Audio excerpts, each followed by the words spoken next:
Hola chicos, hoy vamos a hablar sobre una de las reacciones más importantes que es la combustión. Bueno, la combustión, como es una reacción química, es un cambio químico que libera energía en forma de luz y calor a la que llamamos llama. Para que se produzca una combustión necesitamos tres factores. Primeramente, un combustible, que es una sustancia que puede arder, que puede estar en cualquiera de los tres estados: sólido, líquido y gaseoso. Sólido, por ejemplo, la madera; líquido, el alcohol o la nafta; y gaseoso, el gas natural o el hidrógeno. En segunda instancia necesitamos al comburente, que es el oxígeno. O sea que si alguno de estos tres componentes que voy a nombrar falta, no se produce la combustión. O sea que necesitamos combustible, comburente, y que la mezcla de combustible y comburente alcance la temperatura de ignición, que es la temperatura a la que el combustible arde por sí solo.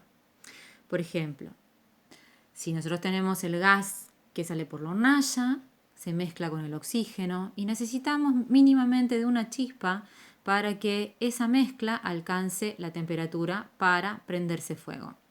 En el caso de si tenemos como combustible el carbón, vamos a hacer un asado, tendremos que ponerle papel debajo para que cuando se mezcle estas sustancias con el oxígeno, el carbón, el papel, tengan contacto con el oxígeno, al acercar el fósforo, el papel va a tomar un tiempo en calentarse y prenderse fuego. Ese calor que emita el papel va a hacer que el carbón alcance la temperatura de ignición.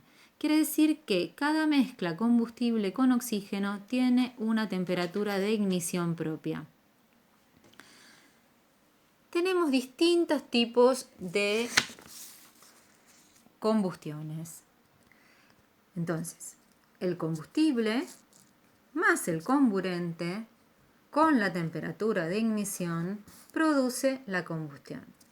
Los tres tipos de combustión son completa, incompleta y muy incompleta. En la completa, este combustible y el comburente van a dar como productos de la combustión dos sustancias que son el dióxido de carbono y vapor de agua. El vapor de agua se forma, o sea, no se despide como agua líquida, sino como vapor, porque la temperatura de una combustión es tan alta que puede vaporizar directamente el agua.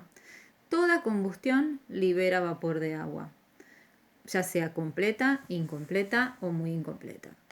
Bueno, entonces, en la completa libera dióxido de carbono y vapor de agua, y esto hace que el color de la llama sea azul y a veces que tenga unas lenguas anaranjadas.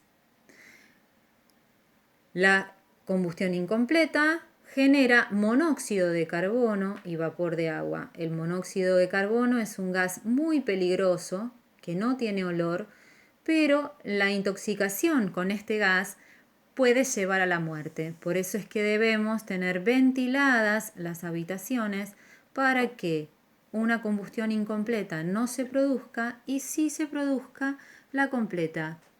Entonces, la llama que genera el monóxido de carbono es una llama amarilla. Y por último, la muy incompleta, se libera en gran proporción carbono. Obviamente también se liberan dióxido y monóxido de carbono, pero en mayor proporción carbono y vapor de agua. El carbono se va a desprender como humo negro. A veces se desprende como residuo negro y la llama es amarilla. O sea, la diferencia visiblemente entre una combustión incompleta y una muy incompleta es que en la incompleta la llama es amarilla, mientras que en la muy incompleta, si bien la llama es amarilla, se libera humo negro. Por último, vamos a ver las formas de apagar el fuego. Tenemos la tríada: combustible, comburente y temperatura de ignición. Para poder apagar el fuego hay que eliminar uno de estos tres componentes de la combustión porque como dije antes, si no existen los tres componentes, no se puede producir esta reacción. Bueno, por ejemplo, ¿cómo voy a separar al comburente del combustible y la temperatura de ignición? Voy a sofocar el fuego. ¿Qué quiere decir esto? Que voy a tratar de no permitir que el oxígeno se mezcle con el combustible, aunque este combustible tenga la temperatura para prenderse fuego. Pero si el oxígeno no está en contacto con el combustible, no va a haber combustión. La sofocación se puede hacer, por ejemplo, con un matafuego de polvo, se puede hacer con una manta. La cuestión es tapar al combustible de alguna manera para que lo aísle del oxígeno. Por otro lado, ¿cómo hago con la temperatura de ignición? Bueno, puedo enfriar. ¿Cómo lo puedo enfriar? Utilizando agua. El agua fría que usan los bomberos ante un incendio lo que hacen es justamente enfriar esa mezcla, enfriar al combustible para que no alcance la temperatura de ignición. Por eso es que están tanto tiempo, una vez apagado el fuego, siguen tirándole agua para que se enfríe por completo y no se pueda reavivar el fuego. La última forma es la de separar el combustible. Por ejemplo, cuando uno hace un asado y quiere separar un poco, porque se está consumiendo rápidamente el carbón y la leña, pues separa cada una el carbón y la leña, cada uno de los pedazos por decirlo de alguna manera, los trozos de carbono de la leña, los separa y de esa manera la combustión se hace más lenta.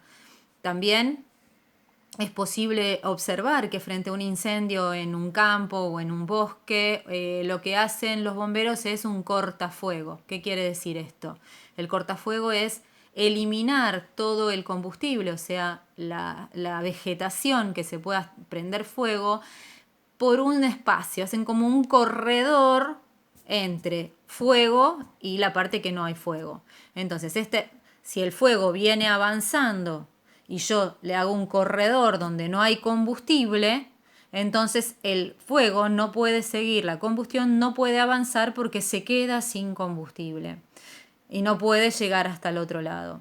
Se hace mucho en campos donde no hay tanta arboleda, porque si no tendrían que talar árboles.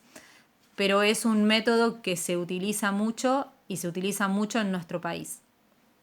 Bueno, espero que hayan entendido todo, que les haya interesado el tema y nos vemos en la próxima.